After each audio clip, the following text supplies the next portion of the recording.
बाप आत्ता त्रास देतोय, बाप कधी कधी चिडतोय, कधी कधी रागवतोय, कधी कधी फटकून बोलतोय, हे करू नको, ते करू नको, मोबाईल पाहू नको, गाडी हळू चालव, डिसिप्लिन मध्ये राहा, हे का नाही केलं, ते का नाही केलं, उलटा का बोललास, चांगल्या मित्राच्या संगतीत राहा, चांगल्या सवयी लावून घे.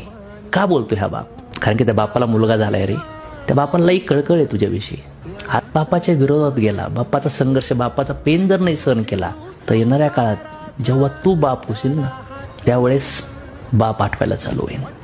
आत्ता बापाचा राग नको येऊन देऊ. ऐक बापाच.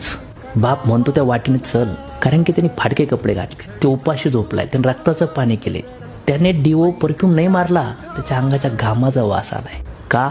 माझ्या पोराच्या आयुष्यासाठी. ज्या दिवशी बाप निघून जाईल ना, तशा अधिकाराने कोणीच नाही वरणार तुझ्यावर. ह्या जगात भगवंतानंतर जर सगळ्यात जास्त दया माया कुणाला जर असेल ना, ती म्हणजे तुझ्या आईला आणि बापाला. छोटा त्रास होतो ना तेव्हा आई आठवते, पण मोठ्या त्रासात